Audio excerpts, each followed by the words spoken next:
नमस्ते दोस्तों, आपका स्वागत है आपके अपने YouTube चैनल परिंदा पढ़ाई का पे। दोस्तों मैं आज आपके लिए लेकर आया हूँ मानव नेत्र के इम्पोर्टेंट क्वेश्चंस। दोस्तों अगर आप किसी भी प्रतियोगी परीक्षा की तैयारी करते हो तो ये वाला वीडियो आपके लिए इम्पोर्टेंट रहने वाला है। तो चलिए दोस्तों स्टार्ट करते हैं। क्वेश्चन नंबर फर्स्ट, एक स्वस्थ मनुष्य के लिए स्पष्ट दृष्टि की न्यूनतम दूरी कितनी होती है?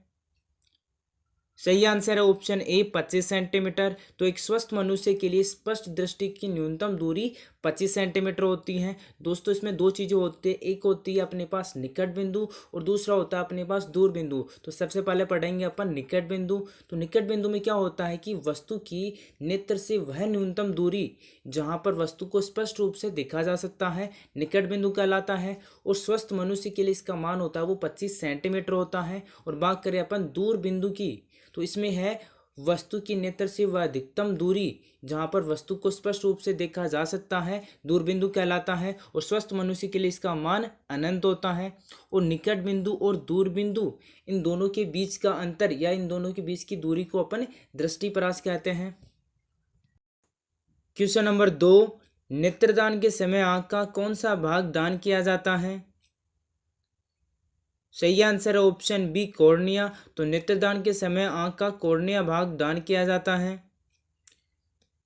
और नेत्रदान करने वाला व्यक्ति किसी भी संक्रामक रोग से पीड़ित नहीं होना चाहिए। और मृत्यु के 4 से 8 घंटे के भीतर नेत्र को निकाल लेना चाहिए। क्वेश्चन नंबर 3, मनुष्य की आंख में कौन सा अम्ल पाया जाता है? सही आंसर है ऑप्शन डी सियालिक अम्ल। तो मनुष्य की आंख में सियालिक अम्ल पाया जाता है। और सियालिक अम्ल का फॉर्मूला होता है वो C11H19NO9 होता है। क्वेश्चन नंबर 4, मनुष्य की आंख कौन सी 3 परतों से मिलकर बनी होती है? सही आंसर है ऑप्शन डी उपयुक्त सभी। तो मनुष्य की आंख है वो श्वेतपटल, रेटिना और कोरोइड इन तीनों परतों से मिलकर बनी होती हैं। दोस्तों चित्र में देखिए कि सबसे पहले होता है अपने पास श्वेतपटल होता है, उसके बाद में अपने पास कोरोइड होता है जिसको रक्तपटल भी कहते हैं, और लास्ट में होता है अपने पास रेटिना जहाँ पर प्रतिबिंब बनता है और हमें वस्तुएं दिखाई देती हैं। क्वेश्चन नंबर 5, मनुष्य की आंख से आंसू किस ग्रंथि द्वारा निकलते हैं? सही आंसर है ऑप्शन सी लेक्रिमल ग्रंथि। तो मनुष्य की आंख से लेक्रिमल ग्रंथि द्वारा आंसू निकलते हैं। क्वेश्चन नंबर 6, आंखों का अलग अलग रंग किसके रंग पर निर्भर करता है?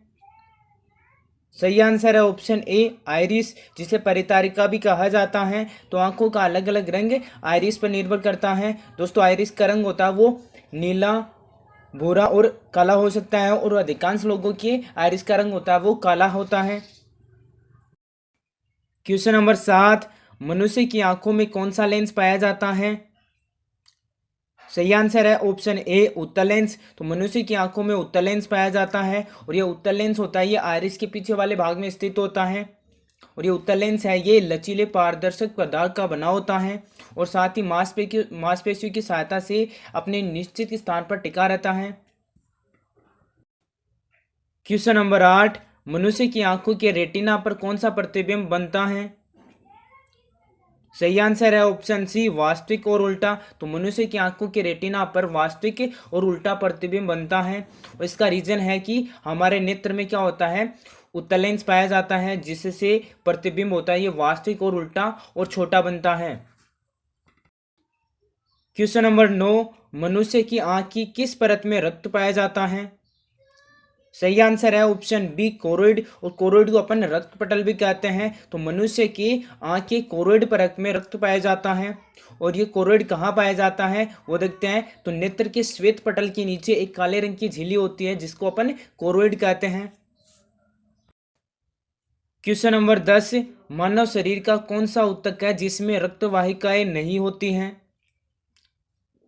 सही आंसर है ऑप्शन सी कॉर्निया। तो मानव शरीर के कॉर्निया ऊतक में रक्त वाहिकाएं नहीं होती हैं। क्वेश्चन नंबर 11, आंखों की ऐसी बीमारी जिससे आंसू सूख जाते हैं? सही आंसर है ऑप्शन सी जीरोपथेलमिया। तो जीरोपथेलमिया बीमारी की वजह से आंख के आंसू है वो सूख जाते हैं, और ये जीरोपथेलमिया है विटामिन ए की कमी से होता है, और विटामिन ए का रासायनिक नाम होता है वो रेटिनोल होता है। क्वेश्चन नंबर 12, आंखों की ऐसी बीमारी जिसमें कोई व्यक्ति निकट की वस्तुओं को स्पष्ट रूप से देख सकता है जबकि दूर की वस्तुएं स्पष्ट नहीं देख पाता, उस बीमारी को क्या कहते हैं? सही आंसर है ऑप्शन बी निकट दृष्टि दोष। तो आंखों की इस बीमारी में व्यक्ति को पास की वस्तुएं तो स्पष्ट दिखाई देती हैं जबकि दूर की वस्तुएं स्पष्ट दिखाई नहीं देती हैं। इसको अपन क्या कहेंगे? निकट दृष्टि दोष कहेंगे, और इसका दूसरा नाम होता है वो मायोपिया होता है। क्वेश्चन नंबर 13, मायोपिया जिसे निकट दृष्टि दोष कहते हैं को ठीक करने के लिए किस प्रकार के लेंस का प्रयोग किया जाता है? सही आंसर है ऑप्शन ए अवतल लेंस। तो मायोपिया जिसे निकट दृष्टि दोष कहते हैं को ठीक करने के लिए अवतल लेंस का प्रयोग किया जाता है।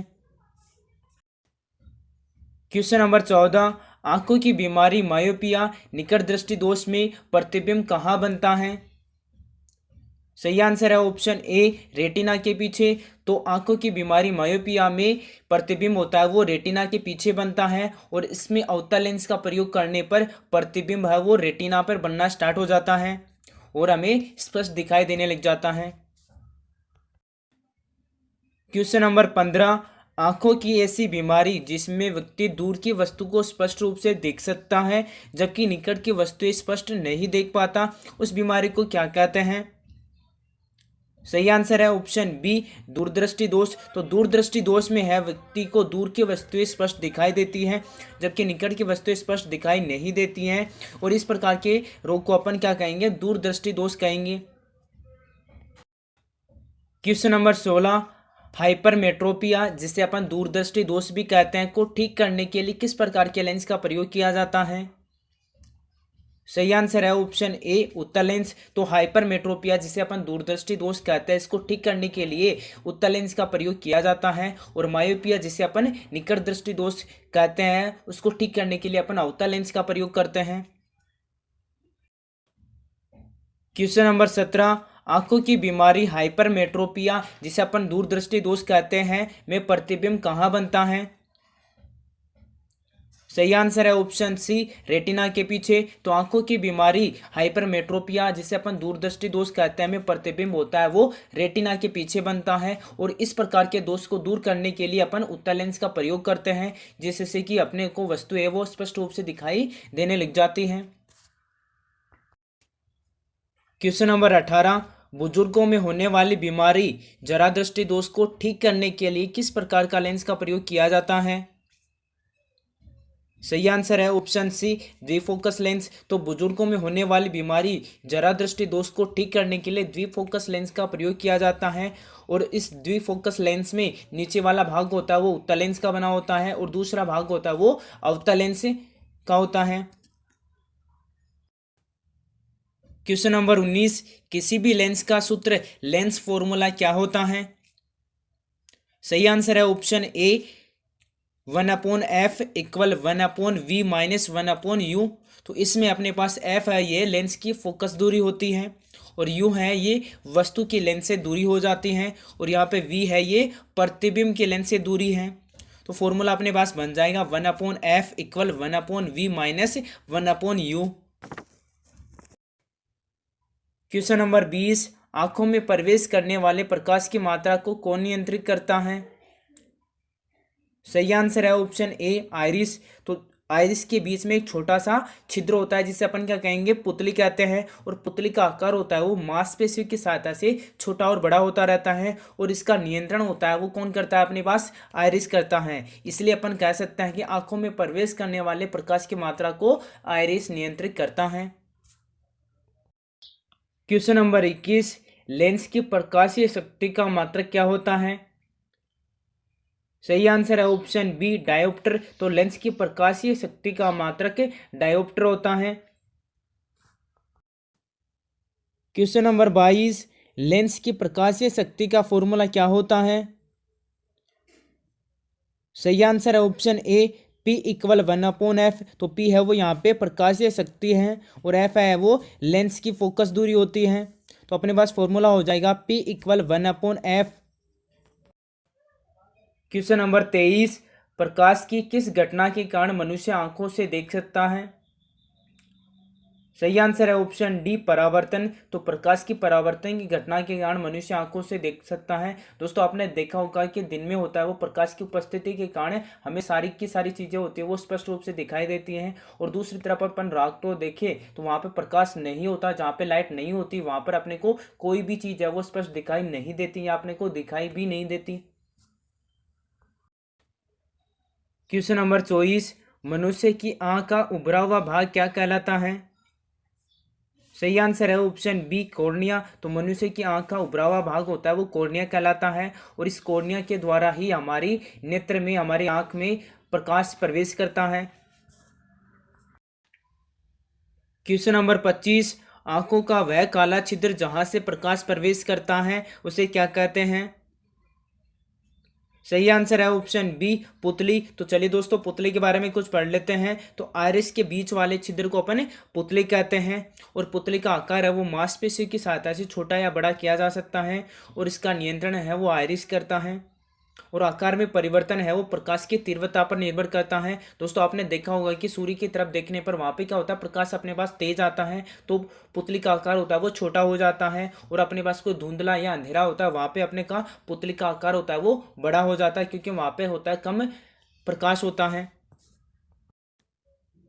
क्वेश्चन नंबर 26, मानव नेत्र लेंस किस पेशी पर टिका होता है? सही आंसर है ऑप्शन बी, सीलियरी पेशी। तो मानव नेत्र लेंस है वो सीलियरी पेशी पर टिका होता है, और मानव नेत्र लेंस होता है वो उत्तल लेंस होता है। क्वेश्चन नंबर 27, मनुष्य की आंख कितने मेगापिक्सल की होती है? सही आंसर है ऑप्शन सी, 576। तो मनुष्य की आंख है वो 576 मेगापिक्सल की होती है। क्वेश्चन नंबर 28, वह कौन सा प्राणी है जिसकी आंख का आकार मस्तिष्क से बड़ा होता है? सही आंसर है ऑप्शन डी, शुतुरमुर्ग। तो शुतुरमुर्ग का आंख का आकार होता है वो मस्तिष्क से बड़ा होता है। क्वेश्चन नंबर 29, आंखों के अध्ययन को क्या कहा जाता है? सही आंसर है ऑप्शन बी, ऑप्थेल्मोलॉजी। तो आंखों के अध्ययन को ऑप्थेल्मोलॉजी कहा जाता है। और बात करें अपन ऑस्टियोलॉजी की, तो इसमें हड्डियों का अध्ययन किया जाता है, और कार्डियोलॉजी में हृदय का अध्ययन किया जाता है, और हेमेटोलॉजी में इसमें रक्त का अध्ययन किया जाता है। क्वेश्चन नंबर 30, मनुष्य की आंख अधिकतम कितने डिग्री देख सकती हैं? सही आंसर है ऑप्शन सी, 150 डिग्री। तो मनुष्य की आंख है वो अधिकतम 150 डिग्री देख सकती हैं। दोस्तों आपको वीडियो अच्छा लगे तो वीडियो को लाइक कीजिए, अपने दोस्तों के साथ शेयर कीजिए, और हमारे चैनल को सब्सक्राइब कीजिए। धन्यवाद।